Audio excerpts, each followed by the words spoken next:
Accommodation also involved gaining intellectual prestige among the elites, and that meant publishing.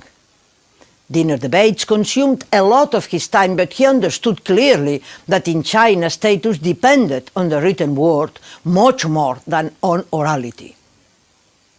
As soon as he attained a good classical Chinese level, Ricci translated and printed on quite a massive scale. Most of the books were religious in content, devotional booklets and a doctrinal catechism entitled The True Meaning of the Lord of Heaven, the name that, after heated discussions, the Jesuits used to name God in China. The abyss dividing Christian and Chinese religiosity is made clear by the fact that there is no single Chinese character meaning God. The Jesuits had to combine two existing characters meaning the Lord of Heaven, a name that Chinese Catholics still use today. It's worth noting that the great majority of the books translated to Chinese by the Jesuits were for devotional use. Other books dwell on social matters, like the one on friendship, a collection of sayings, mainly Latin and Greek classical authors, embracing values that could be easily accepted by the Chinese. This book brought Ricci more prestige and popularity than any other he wrote.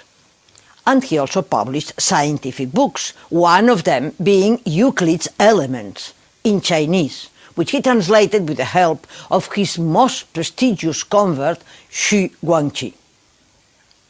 His most overwhelming success, though, came from a world map that he hung up at the entry of the Jesuit residence in Shaoqing. The Jesuits attributed the interest Chinese scholars had in European science and technology to their own proselytizing efforts. But in fact, the diffusion of the Jesuits' scientific test was only possible because the Chinese scholars were interested in science and technology well before the Jesuits' arrival. As one scholar has put it, the Jesuits didn't open a dialogue. They entered one that was already well in place. But accommodation also implied the acceptance of local beliefs as long as they didn't run contrary to Christianity. Accommodating with Buddhism and Taoism was out of the question. But the Chinese also practiced a lot of rituals and ceremonies that could be more easily accepted, and that the Jesuits grouped together under the name of Confucianism, a word coined by them. The ancestor cult could be understood as a family ceremony. The ethical contents of the saying of Confucius could find parallelism in the classical culture of the West, and their deep reverence for heaven could be reminiscent of a Christian message that had been forgotten. As one scholar put it, the Jesuits manufactured Confucianism. The Chinese response to the Jesuits was far from enthusiastic. There were practical reasons for this, like the Jesuits' rejection of polygamy, when all the Chinese officials had a train of women and concubines that were inherent to their status. But ultimately, the Chinese didn't convert because they had a totally different and well-structured view about everything that mattered. They had elaborated along thousands of years a philosophical system as sophisticated as the Western one, and both cosmologies were utterly incompatible. 1500 years before, another foreign religion, Buddhism, had succeeded in taking root in China. It had taken centuries and a thorough adaptation to the Chinese worldview that had sensibly modified the initial religious message.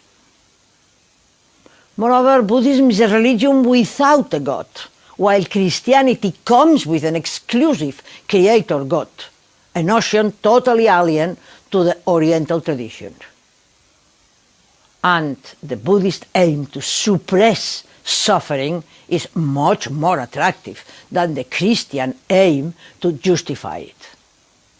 On the other hand, recent scholarship has shown that Chinese scholarly circles viewed the Jesuit Christian mission with great suspicion.